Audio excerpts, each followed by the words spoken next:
Hey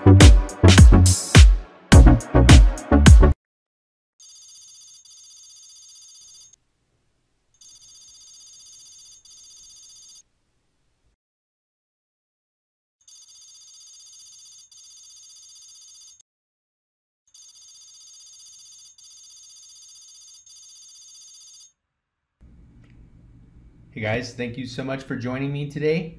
My name is David Evenden, and I am the owner and founder of StandardUser Cyber and StandardUser Institute.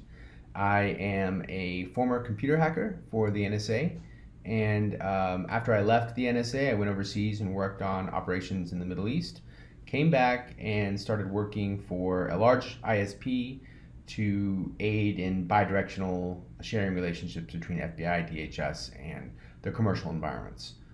Or the defense industrial base on the government contracting or commercial space. So that's sort of my background as a Persian linguist. Prior to that, I think I've met a lot of the people in the Elite Meet community. I'm incredibly grateful for being allowed to be here and to speak to you guys. Thank you very much for that. And I'm really looking forward to sort of engaging in conversation. As I was preparing for this talk, I reached out to a couple of my mentors and asked for a little bit of advice. Some of the advice that I got back was pretty spot on to what I thought was the right way forward, but we never really know. Unfortunately, you just never really know if what you're doing is the right thing, if what you're doing is in the right path, and if it really makes sense. And so getting some of that feedback from them was awesome, and we're going to kind of walk through a little bit of that today as we're sort of discussing this presentation. So as I said before, here is the slide for who I am. I'm a father. The last time I actually spoke to you guys, my third child, my daughter, was on the brink of being born, which is quite a blessing in our family. And so our third daughter, we have 4 children: Wolfgang, Walter, and Stella. Stella is now 15 months old, if you guys can believe that. It's been 15 months since we've been in front of each other, just about. And so I'm a husband, I'm a computer hacker, former NSA operator, owner and founder of StandardUser Cyber, and I'm also the author of 4 practitioner study guides. I wrote them in conjunction with other Fortune 100 computer hackers at top tier organizations or commercial organizations and companies within the United States. So today what we're talking about is leadership lessons from a former NSA computer hacker. And what does that mean? Obviously, you guys don't really have a whole lot that you can learn from me with regard to leadership lessons. And let's just be honest about that. If there's anybody who's going to be learning about leadership, it's going to be me from you guys. And that's the truth of the matter. And when I say you guys, I mean the entire community here. Everybody from pilots to special operators to Navy SEALs to EOD. Trust me, 100%. I joined the service thinking I was going to be pouring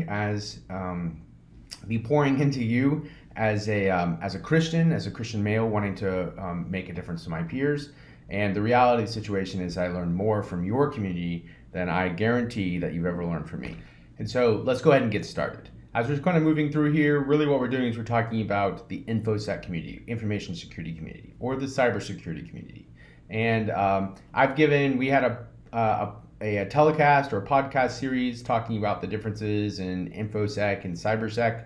So we're really not going to go into that too much right now. But if you guys do want to hear that, look up Conversations with Cliff. Cliff is the president of StandardUser Institute, which I also founded and own. And that's where we teach and educate active practitioners in one industry as they move into the InfoSec space.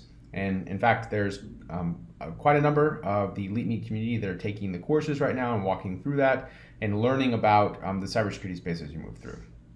So again, let's kind of get stepping forward here. So right here, we're talking about how you are actively positioned as a leader coming out of the military, as the top 1% of the military. You're positioned as a leader with the core fundamentals and knowledge of how to lead people in nearly any community. And so really just take that with you. The next slide here is actually pretty awesome. It's the only place I'm allowed to share this at, so please do not share this outside of this community. But our mentor of mine, General Petraeus, I reached out to him and I asked him, I said, what do you think? What should I engage? How should I talk to this community?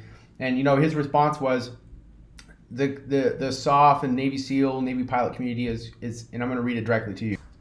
My advice to a group of highly accomplished but not technically expert veterans pursuing opportunities in the cybersecurity arena is pretty simple. Get education and training in cybersecurity so that the baseline knowledge is established. Then the exceptional leadership skills, values, experiences, and sheer determination will be complemented by reasonable understanding of the cybersecurity ecosystem, and the opportunities will then be considerable. And I went through and I told him, I said, that's exactly what I'm doing. I completely agree. When I left the NSA, I started this firm and I started an institute. And then he said, that's great thinking, good work. If General Petraeus is telling you good work, you're on the right track. And I feel like that I'm moving in the right direction. But I still have space to get there. As a leader, as a computer hacker, I'm still moving in that direction. But now, as my job is I'm talking to you and moving into that space, what's the right answer? What do I do? How do I move into there? How do I help you? How do I help you engage? And so as I said before, there are active leaders in your space that are taking these courses right now and learning more as they move through. This is not something that I want to pitch you. This is not something I want you to come on and be like, oh yes, I need to do that right now. It's there for you. It's a resource for you. If you want to learn how to do that, if you want to move into the space, cybersecurity, InfoSec might not be your thing. And if it's not 100%, you actually can take this same concept, everything I'm saying, and apply it to literally almost any industry. Look at these industries. As the offensive security space, even in the lead markets, you sort of learn that market analysis, you understand where there's within healthcare, critical infrastructure. What does critical infrastructure mean? The power grids, oil and gas, water utilities, telecom, the entire aspect there, ISPs, and the financial firm. I mean, there are so many people that come into this space, even in this talk, even in this series right now that you guys are coming through. There's JP Morgan Chase that are talking to you guys about how your leadership expertise stepping into that space can help them move markets. Let's just be honest. You guys are really equipped with everything that you need to do that. So I'm not going to be the only person that's going to talk to you about this today, but I'm here to talk to you specifically about how it can happen in the InfoSec space. So some of the core fundamentals that you're bringing out of there are, for instance, my top 3 lessons. Admit when you don't know something. Don't just rush through a space and say, this is what I know. People are going to lose all respect for you and they're not going to listen to you anymore. You've got to step back and say, actually, I don't know the answer to that. I'm here, I'm leading you guys. I kind of understand the aspect of this. I have no idea what that command means. I have no idea what, distributed technologies are throughout an enterprise environment. What in the hell are you talking about? And you have to understand, step back and say, okay, you know what? Perfect. He understands that this is not his space. He doesn't know what he's talking about. What do you know? Now, as we kind of go through there, it's like, okay, so admit when you don't know something. Don't be afraid to ask and learn from your peers and your team. They're there. They're going to teach you. They 100%. If you're wanting to learn, they're going to teach you. They're going to spend all their extra time doing it. Our community is like that. So some of the things that our community does need from you, be able to step back, see the larger picture, visualize gaps, close those gaps, and help create solutions.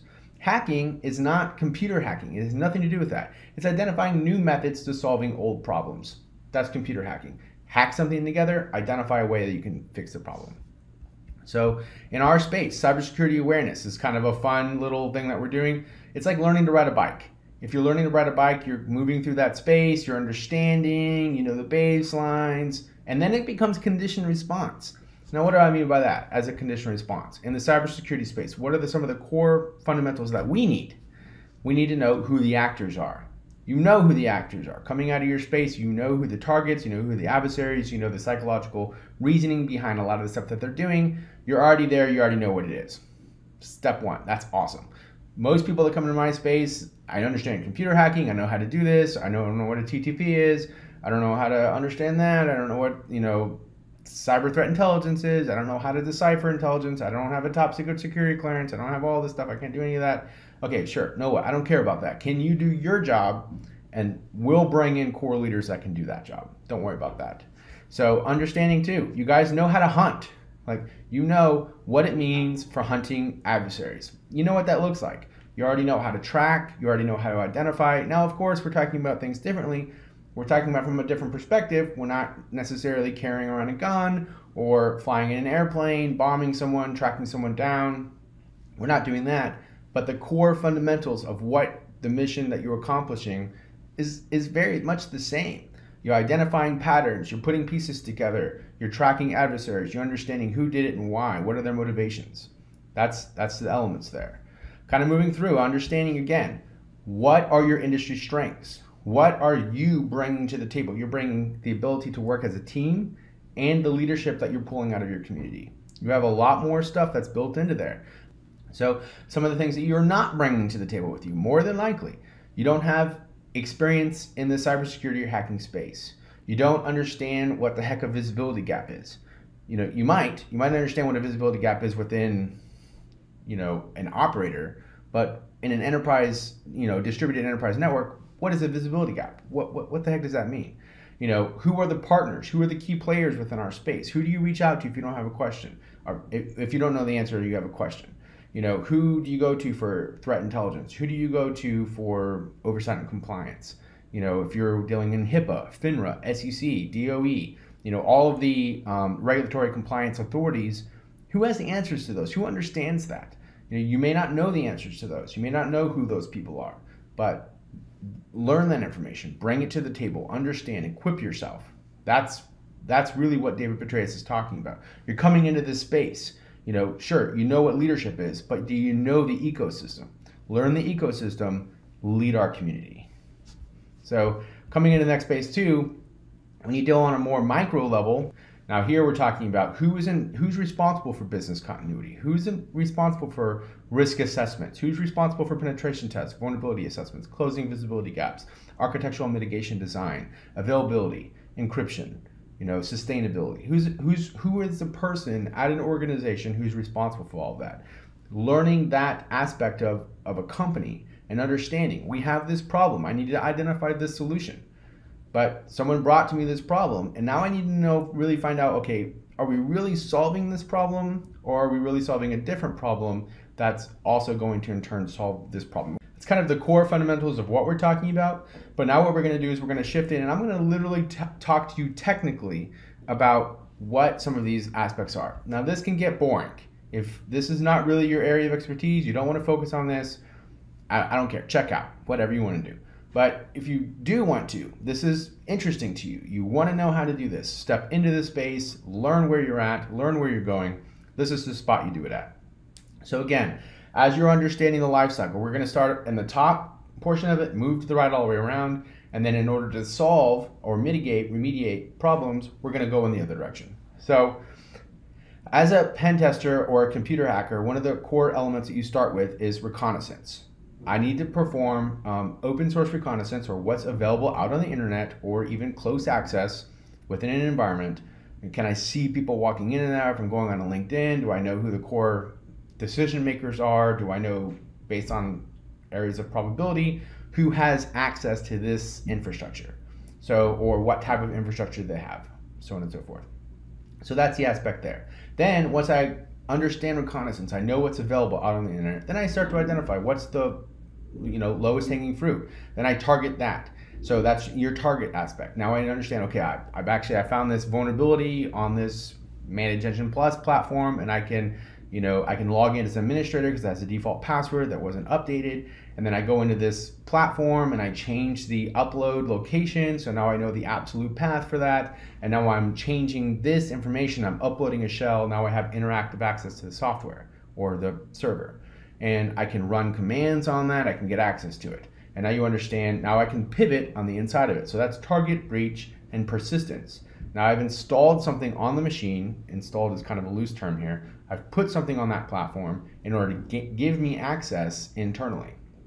Now, 99% of the time right now, if you hear about somebody getting breached, somebody getting accessed, it means somebody probably sent a phishing campaign to somebody else and they clicked on something, it's user interaction. Now, user interaction in the process and the exploitation chain is very common. It's going to be a common used process for years and years and years to come. It's not going to go away for quite a while. And as they're moving from one target to another within the same organization, that's called migration. I'm moving, I'm hopping, I'm carrying over. And then chances are, if you gain access to an environment, more than likely, you're not on the machine, you're not on the server that has the information that you're there to get. And so you have to migrate in order to get that information. Once you get to that server where that's hosting the information, then you have to figure out a way to exfil it that does not trigger a lot of flags. You're not getting 15 gigs of data and you're just tunneling it out of the ISP, in the same day. It's going to cause a lot of flags. You're going to be able to see that information. That's where DNS tunneling, SSH tunneling kind of comes into play, so you can encrypt the content that's coming out. So as we've identified all of that, now what you do is say, what's my core information? What's the content in my environment that I've got to protect from everybody else? Once you identify what that is, you ask yourself 3 questions. What do I have? Where is it at? And who can see it? So as soon as you start to close some of those conversations, you say, okay, it's over here. All of these machines can see it. Then you need to ask yourself, why can all of these machines see it? Does Bob really need access to all of our financial records? Kind of moving into that same space. Okay, it's on this machine. Is it encrypted there? Is it encrypted at rest? Is it encrypted in transit? What does that mean? When I access the information and it's coming over the wire to me, is it encrypted, or once I access it, is it now open in plain text? So it becomes pretty clear that that's sort of the step 1, accessing the critical data in your environment. So the next step from there, network visibility. Who can access it? Who can see it? What machines can see it? Are you implementing user access controls on that? And so on and so forth. So host visibility. If somebody gains access to one of your machines, do you see that? Do you see somebody, do you see process hollowing? Do you see, process injection? Do you see, memory address-based utilization or Slack-based utilization or so on and so forth? Do you see all this stuff? Are is your antivirus equipped to do that? And if it's not, ask your technical people, what is that information that I need to know?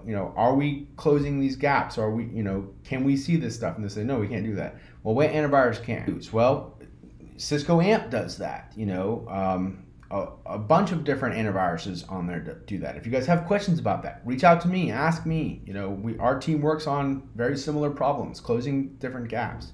So moving into the different aspect of that. Okay, outside of my environment, say right now we talked about in the mitigation and remediation process, just closing gaps inside.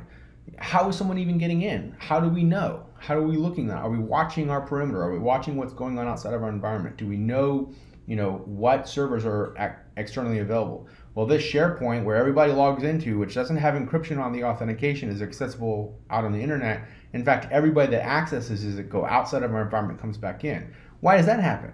That doesn't make any sense. So you close these gaps, you identify where your vulnerabilities and where your key vulnerabilities are at.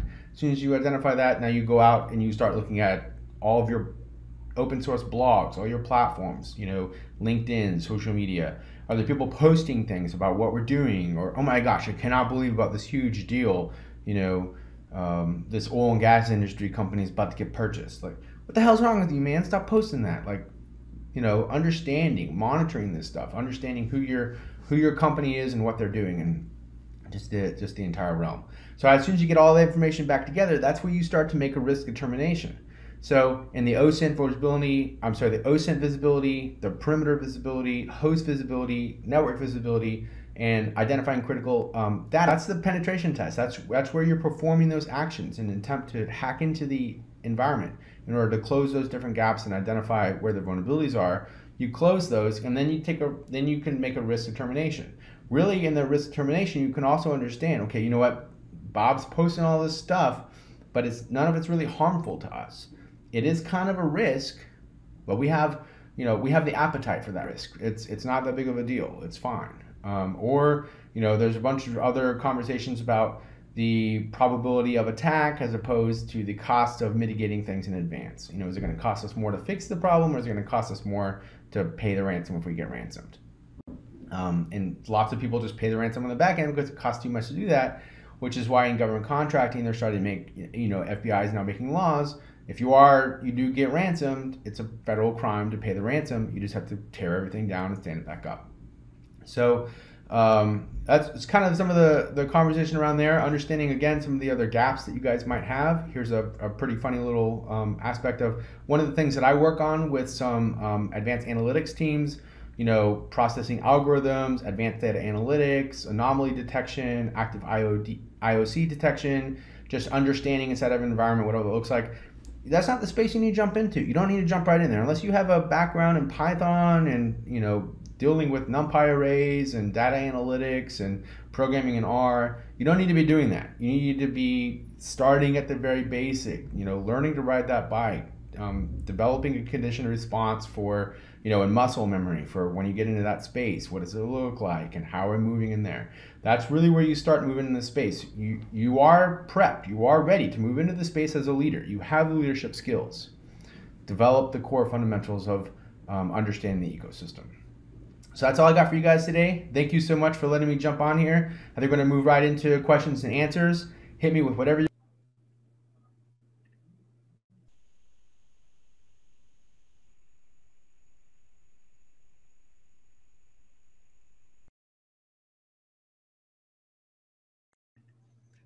Hey guys, thanks so much for joining, and thanks so much for joining the session here. Hopefully you learned something. Again, my name is David, and I appreciate you tuning in here. We have some questions, so we're going to sort of start with. We do have some pre-submitted questions that I didn't really know the answer to, and I went out to the community and asked some of my peers, and it blew up and turned into like 40,000 responses, so I can't go through and answer 40,000 different responses, but I'll give you a generic response on some of the pre-submitted questions here. But some of the questions here might be like, are there different types of cybersecurity careers? And absolutely. The different types of cybersecurity careers are defensive. You might have deferred, that's digital forensics and incident response. And then you have offensive, so you have defensive and offensive, different types of cybersecurity. You have CTI, which is cyber threat intelligence, and then just different tiers within those aspects, architectural engineering, and so on and so forth. And that's really sort of where you can start, but rather, I'm sorry, that's sort of like where you'll go. You might be a pen tester, you might be a offensive, internal, like a hunt. And so to sort of talk about those, as a pen tester, you're somebody who is attempting to identify specific vulnerabilities within an environment and help them patch them. Digital forensics and incident response. That's somebody who is, interacting or providing mitigation or remediation to an active breach. And then you might have somebody who just works in general defense, who's looking for any type of visibility gaps or specific types of vulnerabilities that might come up throughout a network. So from that perspective, then you sort of push on and you say, okay, well, what happens if we do have an active breach? Well, let's just say we approach as a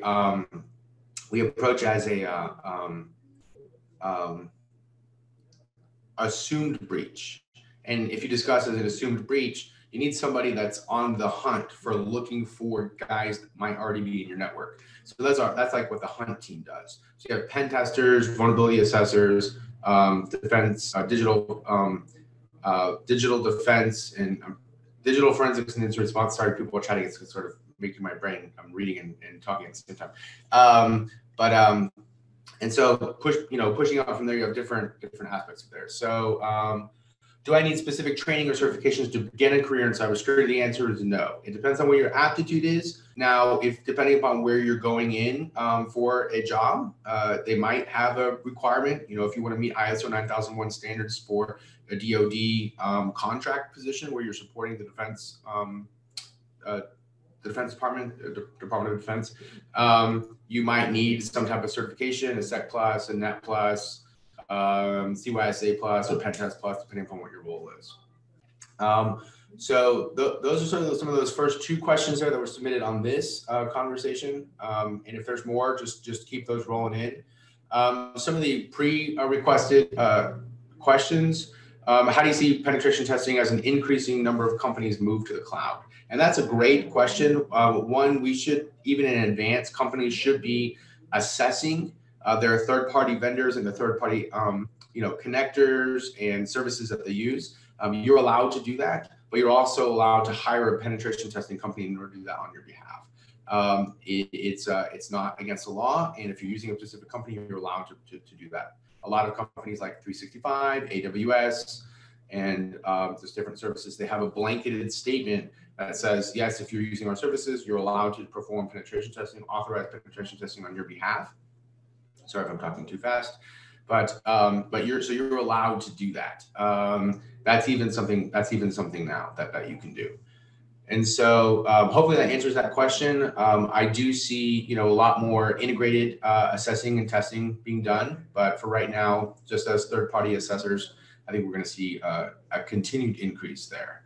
What are the top most important skills for an offensive cybersecurity engineer to develop? Really, that's a baseline understanding of applications and services and protocols and engineering and computer science in general. I would say one of my greatest inhibitors within the space going in as a computer hacker was not having previously been, a sysadmin or a network administrator. I went straight in, learned everything from zero to hero from computer science in 6 months, and then learned everything about hacking computers, offensive intelligence and offensive security and just offensive hacking, really, for the federal government. And I don't know baselines. I don't know, how, when you're developing specific products and specific solutions, interdepartmental integration, just all that type of stuff, understanding that type of baseline is extremely, extremely helpful. So some of the other questions are, what industry is most focused on cybersecurity, and where do you anticipate the most jobs to be available? That's a difficult question to answer. Every industry that we have clients in are focused. They're there. They understand the importance. They understand the requirements. Now, within cybersecurity specifically, of course, you have energy and finance and telecom. The federal government, local SLTT, local authorities. Just the entire life cycle there, they're all focused on that. Now, having said that, more, top tier financial firms, let's just say big banks, lots of times are going to do everything in-house. They're not going to use the third-party vendor in order to help them do something. So when you're talking about where, who's more focused on cybersecurity, you might be asking the question, within their own environment. That's going to be larger companies, larger oil and gas, utilities companies, and so on and so forth. And then larger financial firms are going to be doing that in-house. Now, there's a ton of companies that have regulations, especially now if they still have federal contracting. They're required to close visibility gaps, have penetration tests, identify vulnerabilities, and so on and so forth. So some of the other questions are coming in, but I'm going to answer this one question really quickly. It's a more technical question here, and so I'm not going to go into too much detail, but the question is, let's just say since PowerShell is dead for offensive operations and the majority of tools are moving to C# because the .NET framework can be leveraged, where do you think offensive tooling will go after detection around C# tooling gets better? And that's a great question. A lot of people, they have a lot of opinions about this, about the fact that that PowerShell might be dead for pen testers, but it's still actively being used in the wild by adversaries. And the C# and the .NET framework are currently not monitored, and currently in the same way that PowerShell was not monitored initially when it came out as a tool set by EDRs and antiviruses, endpoint detection and response tool sets, and by antiviruses. C# and .NET framework are built in as the core underlying processes of Windows operating systems. So lots of times they're just not seen. One of the fundamental answers was we're gonna see, as sort of a more elite hacker group, we're gonna see more living off the land. Some people think that we're gonna start to see tools developed in Golang, but again, we're kind of getting into the nitty gritty of more advanced conversation in here. And I'm happy to have a more detailed conversation there, but for the sake of this, unless just so we have enough time to answer everybody's questions, we'll stop at that one. But if we get there with more questions, without more questions, we can go So what military roles or experience from the military is best for cybersecurity roles? That's another good question. I would say coming from the Navy, I don't know MOSs in the Air Force and in the Marines and the Army, but CT roles, IS roles, and IT roles are any role where you're going to an A school where you're learning about architectural engineering, architectural design, computer frameworks, help desk, anything within that realm is going to be really good to develop a baseline. Remember, like as you're starting out into that space, you need to have a solid baseline going up. If I ask, hey, what is the visibility gap throughout an entire environment for networks? Well, I need to know how a network design looks. I need to know what architectural networking looks like. Well, what's our visibility gap for hosts? Well, what is a host built made of? Like, what's the operating system look like? So those beginning conversations are really that general baseline knowledge is really how you push yourself into a cybersecurity role. Now, of course, getting the job that I got super lucky, pushed directly into NSA, learned from extremely smart people. Everybody wants that, and that pushes you into that space really quickly. But it's not very common that that's your first space that you're going to go to.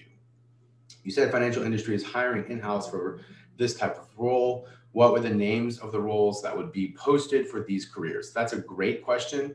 You might see cybersecurity analyst, you might see cybersecurity engineer, you might see pen tester. Unfortunately, there's not a lot of entry-level jobs at large financial institutes, and so that's a big key play. You're going to want to start with small. I mean, if your end game, if your goal is I want to work at this major financial company, or I want to do this as a cybersecurity engineer, as a pen tester, as an offensive intelligence person, I want to work for them.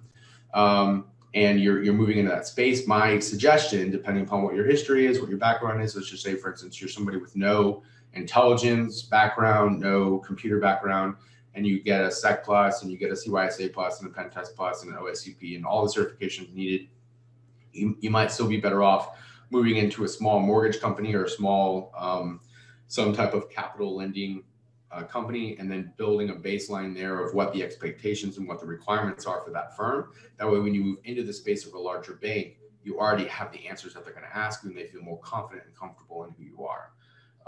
In a cyber role within a big company, what other departments or agencies do you work with?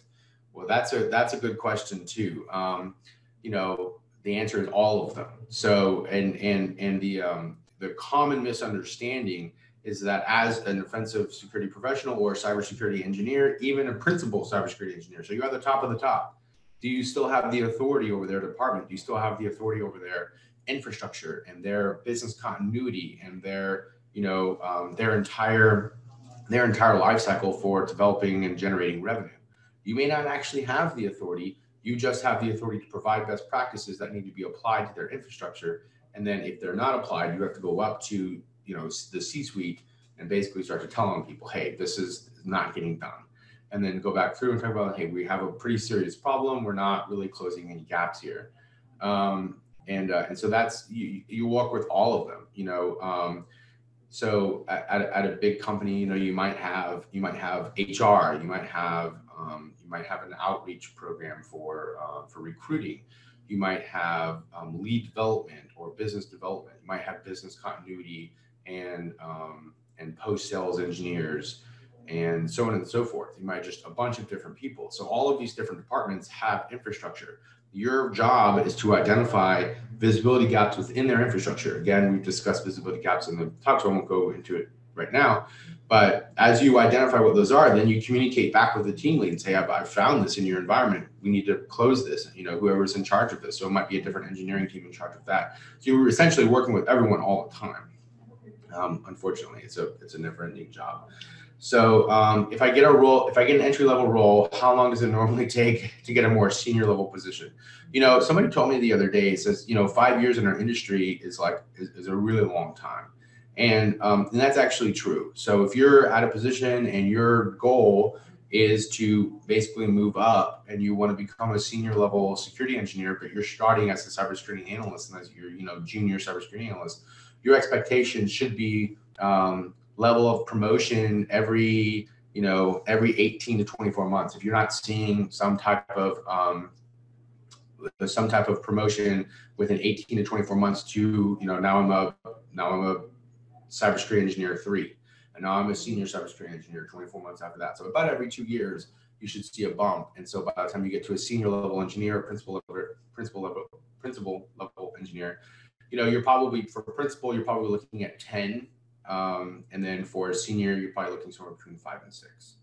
What are the best practices you reference? Are there industry standards? Yeah, so they're NIST standards. Those are sort of, they define the best practices. And there's blogs, and we have all kinds of blogs. There's not like one core fundamental requirement, and I would actually say that is a gap in our space, that there's not somebody who's defining a requirement there. There are lots of compliance authorities that say, if you're in the financial, SEC, FINRA compliance standards, Department of Energy compliance standards. So there's all kinds of requirements and compliance processes, and those compliance requirements and those standards are the best practices. Are you fulfilling these requirements? So DHS and FBI and CISA and the NSA, they come out with continuous processes for hey, these are your best practices. Ensure you're and really the talk that I just went through is those are really best practices. Closing visibility gaps from step 1, designing architecture, knowing what you have out there. So where do you think the cyber industry is headed, and where will it be in 5 years? That's I don't, unfortunately, I don't know the answer to that. And I don't even know that I have a good opinion there. I just know that I have a hard job, and it takes everybody, all hands on deck pretty much all the time to fulfill the requirements of what we're doing within our space right now.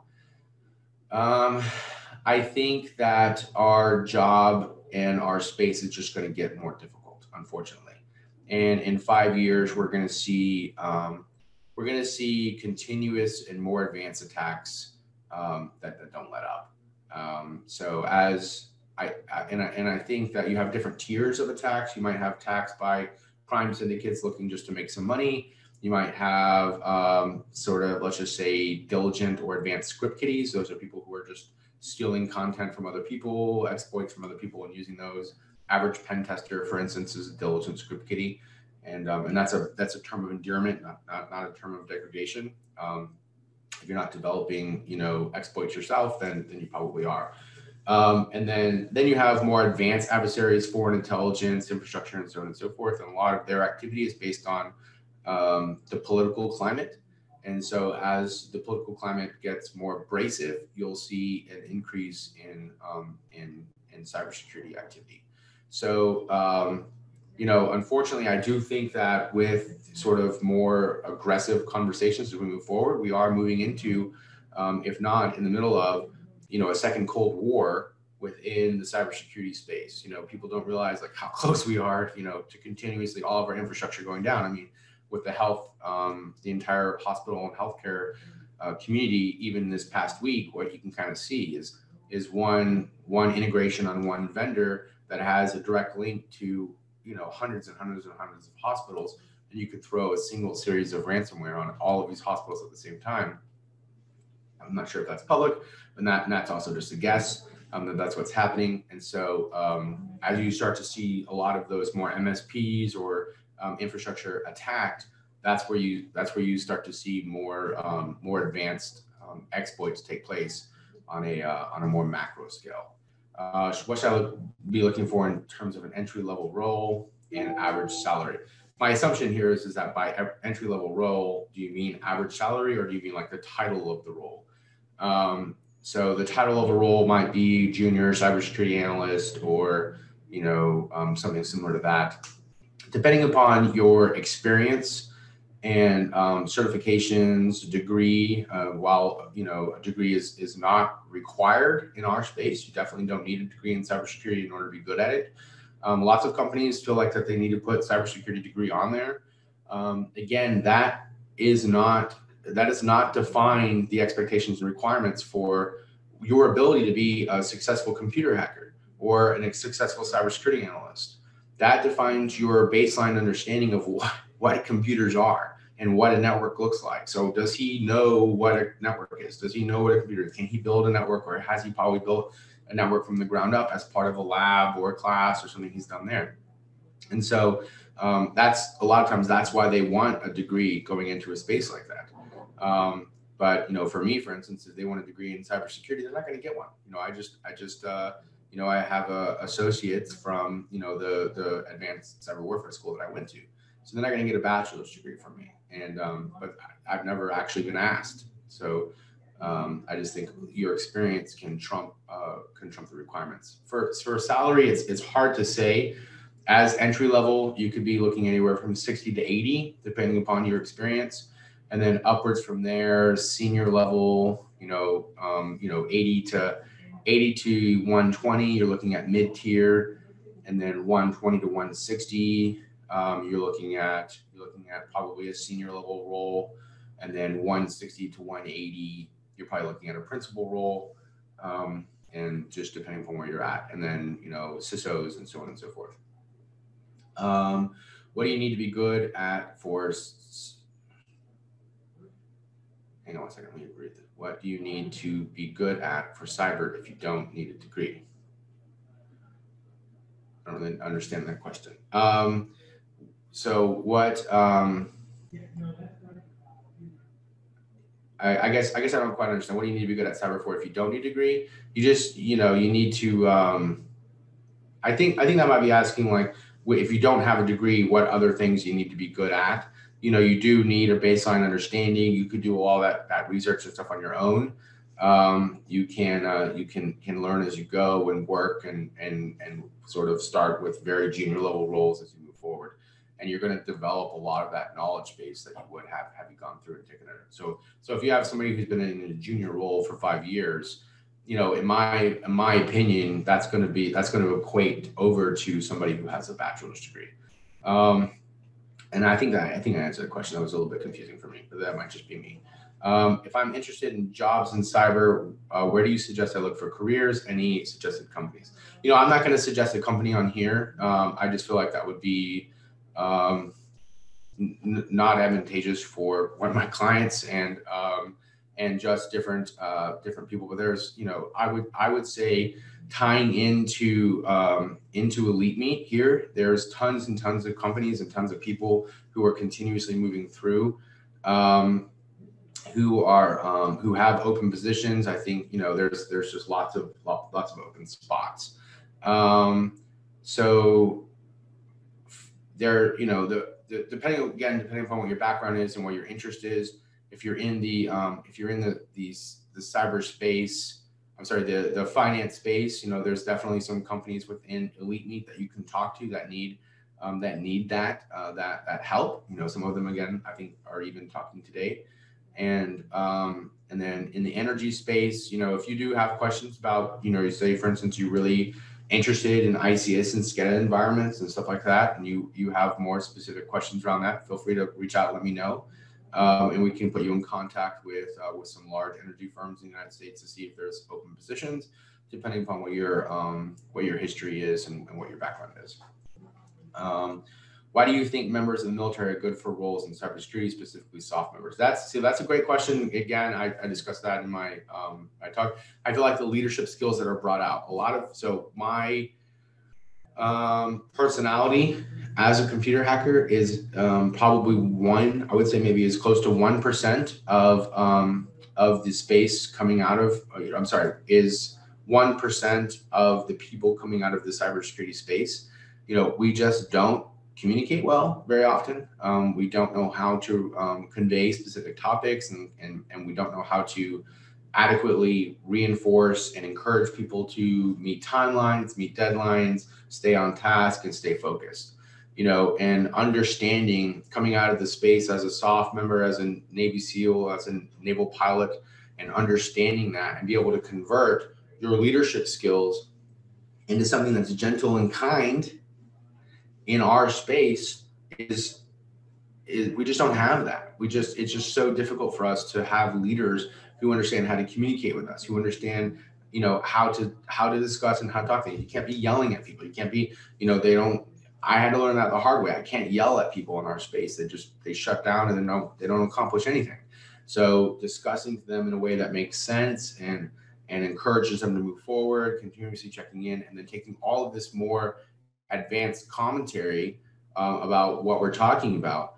Inside of the industry, exploitation life cycle, visibility gaps, engineering, infrastructure, architectural, design, and discussing that with the C-suite and having the confidence to go in there. So leadership and confidence, having the confidence to go over and discuss that.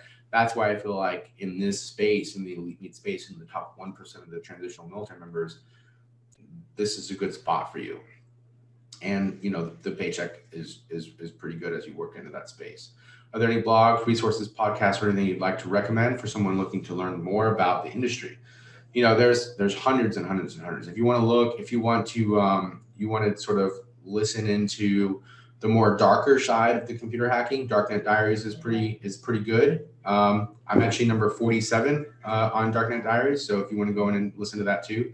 Kind of got myself into a bind overseas, and I discussed that a little bit, try to help people understand as you're transitioning out of the agency, what not to do, I guess. And there's, Spectre Ops is a really good, they have a really good blog for more advanced cybersecurity techniques. SANS and SANS Institute, of course, they're sort of a leader in our space right now. Trusted Sec is pretty good for offensive tactics. Binary Defense is pretty good for defensive tactics. And then Black Hills Cyber and Wild West Hackfest. Those are pretty good blogs and resources as well. Of course, StandardUser, the company that I own, we have pretty good blog resources as well. So feel free to just jump on the site and take a look there. And as far as podcasts, there's lots of podcasts, but I struggle with just multitasking and listening to a podcast, so I have to just be dedicated and do that only. Our jobs in cyber are more team focused or more work independently. They have got to be team focused. You can do it independently, but your workflow and your process is so much slower. If you can learn how to work as a team and learn how to get everybody together and communicate back and forth, so you know the expectations and the requirements, it makes your job so much easier. That's a good question. Do you find your work now fulfilling as your military career, and how is it different? I'll tell you what, right now, my job, the job at the agency and the job while I was in the service was so slow. It's fast paced when you're sitting there, when you're doing something, but it's slow long term. You might be doing something, you're taking 6 months, to fulfill one specific job, and finally you're done with that. Now it's one job a week, and you're closing gaps, you're helping companies, you're understanding and for what their requirements and what their expectations are, and helping them meet specific standards, and then educating the space. That's another thing that we weren't able to do. So, I still work very heavily on tracking foreign intelligence activity in the United States. So I would say that while offensive intelligence, obtaining intelligence information for Senate and in leadership is a very important role, a very important political role, and military role, the defensive and tracking for U.S.-based critical infrastructure and monitoring what activity is happening by what adversaries is it's as important, if not more important, because we're identifying and protecting our infrastructure in a way that that you may not have the authority to at the NSA. NTOC doesn't necessarily have the authority to be monitoring commercial infrastructure and what hacks happen where, and so you start to monitor that or oversee that, and people get in trouble. So that's something that I really appreciate that I'm able to do now and help out a lot with. You mentioned the energy industry. Can you explain a bit more about the cyber roles in this industry? What are the threats and types of work you do in this industry? That's a good question too. So I would say, let's just sort of talk about industry, oil and gas, and utilities. A lot of those are industrial control systems, or ICS, or SCADA environments, which are the environments for infrastructure that is controlled by a computer, pipeline, valve systems, in any type of industrial control system that's manufacturing something, anything like that. In a utility space, opening and closing circuits in order to turn the lights on, or provide different types of infrastructure, utilities, or services to the general economy. That's what the space is. And so a lot of that infrastructure environment should be separated from an enterprise network. So Bob goes to work, he logs into his computer, and if Bob can touch the ICS, SCADA control systems, we have a problem. And so a lot of those environments and architectural overviews, they're designed for business continuity and ease of access. And they don't understand what an adversary can do by dumping out hazmat in the middle of Wyoming in an old pipeline system, by dumping it out just east of Houston, by causing some pretty significant issues and troubles, blackouts, by I mean just that entire process. If a bunch of oil is dumped out for a long period of time, or an entire system is shut down and you can't access or pump oil throughout the United States, what does that force us to do now? It forces us to go even more overseas as a political, adversary, more overseas to purchase oil to bring it in. And that's just sort of a, worst case scenario. But so protecting, closing visibility gaps in the same way that you do anywhere else. Every single environment is the same, but it's different. So financial organizations, you might have point of sale systems, you might have ATM systems that need segregation, but also need remote access. So how do I provide remote access, but also proper network-based and user-based access control protocols and firewalls and systems and so on and so forth. And so, understanding what the baseline should be, what it should look like, going in, looking at what your network does look like, and realizing this is not designed well.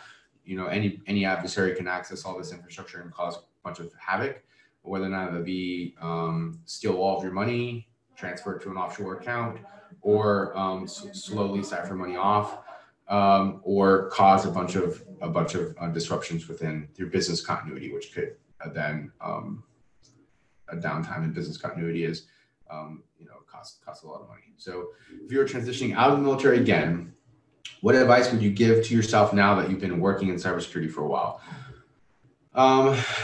Man, that's a good question too. If I was transitioning out, but I would say for myself, while I was in, I had access to a lot of really intelligent people. And as you leave that space, you still have access, but not daily access. I'm not sitting there alongside all of these people who are really, really smart and different tactics and techniques and processes for performing specific actions. I would spend more time asking more questions. I would also spend more time with upper level leadership, admirals and colonels about what is really required. Why are we not doing this? I'm thinking to myself all the time, you're sitting there, I'm like, I can't believe we're not doing this. Why are we not doing this? And I say to myself, take that question and go ask it to somebody who actually has an answer.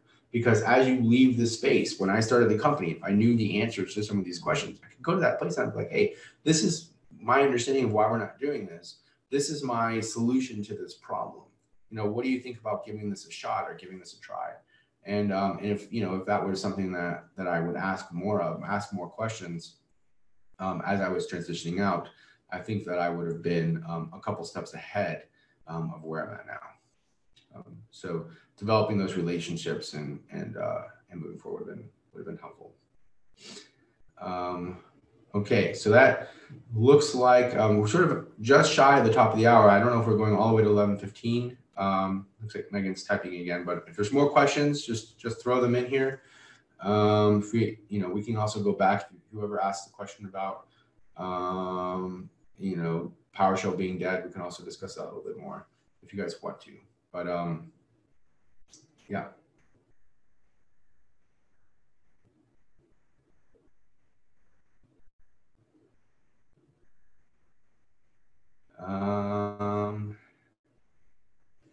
So great stories. Yeah, that's actually we just did a pen test this weekend where so I would say the average exploitation path for gaining access to a mortgage company, let's just say mortgage company, is getting to a domain controller, getting specific. You don't even need to get a domain controller if you have the right credentials, but most of the time you need to get a domain control, which is like the central server, the brain server in an enterprise network. And this company, they did a really great job of filtering everything in the environment. We could not access anything. We couldn't touch anything that was uh, that was really focused on SMB protocols or DNS protocols or RPC client protocols, or so on and so forth. Things, the average exploitation path that you would take for gaining access to domain controller. And they had one tiny busy box. It was the only exploit we can find in the entire network of, I'm talking like 500 machines. And this one machine that hadn't been patched yet, we were able to do a command injection on that machine, get it to return a reverse shell, get that reverse shell to connect to a C2 listener, and then use proxy chains, which proxy chains is basically like it's a proxy, you kind of understand what that means, but so one machine here, my exploit machine here, my target over here, and tunnel all of my traffic through this machine, which then could see all of the protocols that we needed in order to gain access. So it's pivoting, really. We discuss that as pivoting, but a lot of times pivoting is, moving through an environment trying to attack what we really needed to pivot because we couldn't see our target at all. And so we had to move through another endpoint in order to gain access to what we were looking at. In SCADA control systems, financial systems, and industries and stuff like that, you often see a single machine level of separation, whether it be a firewall, that mitigates or remediates the potential exploitation of that critical infrastructure from the enterprise environment. Well, if you only have one and you don't update it, you don't monitor, and you don't patch that system, people will just gain access to that system and pivot through there to your critical infrastructure. So it was really fun. It took us quite a while because it was like a 36-step exploit path, and it was kind of a headache. But because even after that, when we gained access to the system, we still didn't have any credentials. So we had to use a zero logon exploit, which reset the hash of the primary domain controller, which, if you don't know this, in an enterprise environment, computers are treated as users. So if you know the hash of a computer, you can pass that. So pass the hash is passing the hashed representation of a plain text password. And so we were able to pass the hash of a computer, which the domain controller treated as a user, which then authenticated us to the network, which then allowed us to dump out the credentials that we needed in order to target and access the point of sale and the ATM platforms that we were supposed to be getting.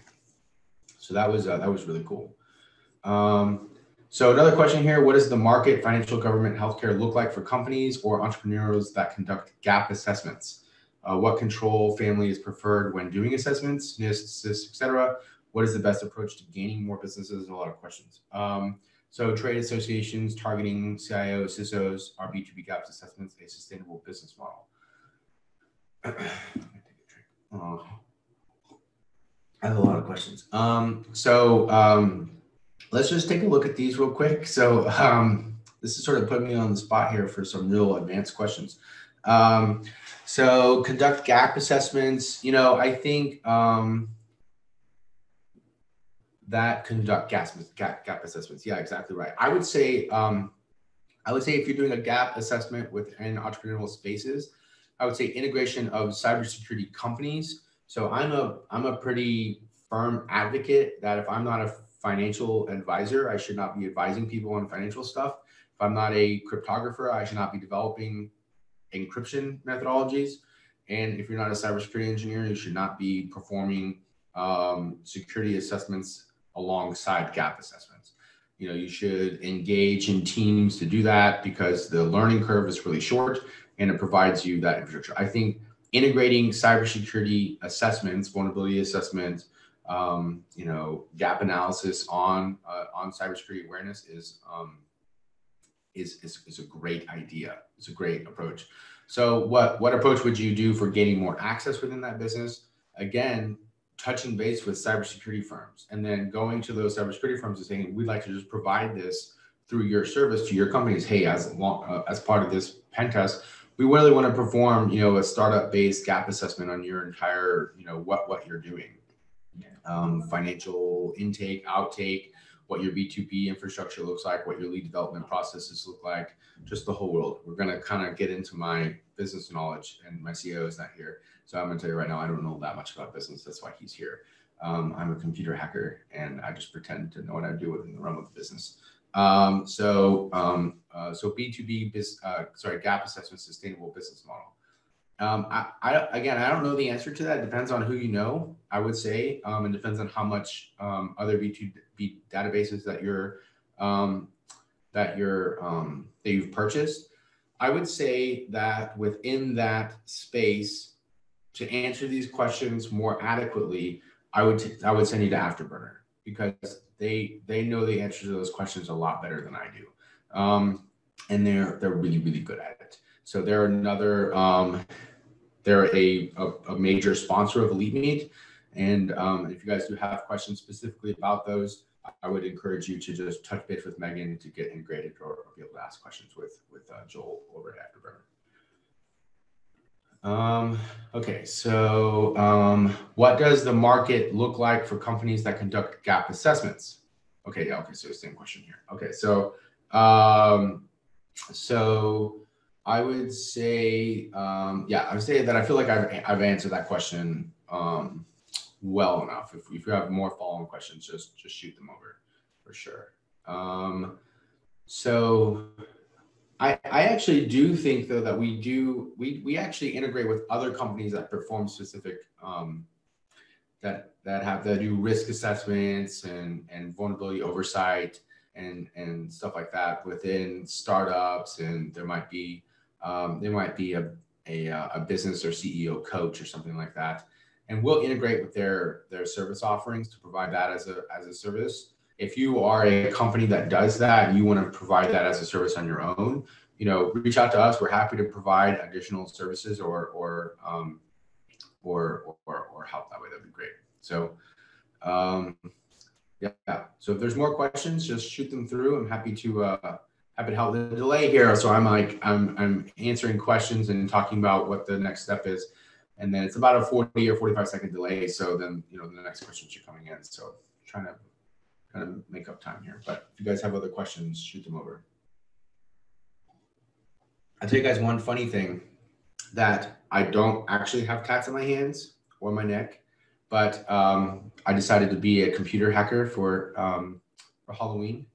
And so I reinforce the norm that a computer hacker wears a hoodie and it's all tatted up. But the reality situation is computer hackers, wear dress jackets and work in offices and turn the lights on when necessary, and so on and so forth. And so we're not actually really that common, but we look like everybody else. The Mr. Robot persona on who we are as computer hackers is quite misdriven. Of course, there's a lot of security professionals who do still work in basements and who do still. I'm actually in a basement right now, but it's only because our office is downstairs beneath a restaurant.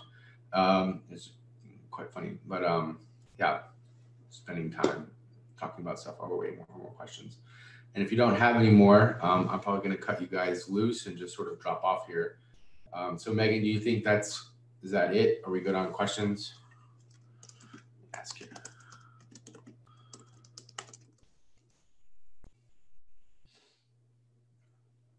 Again, I really appreciate you guys jumping on. Okay, great. So I'm going to go ahead and sign off, and I really appreciate you guys joining. If you have other questions, Megan has my email address, and I think it might even be on the site. You guys just don't hesitate, and thank you so much again. Thanks. All right, bye guys.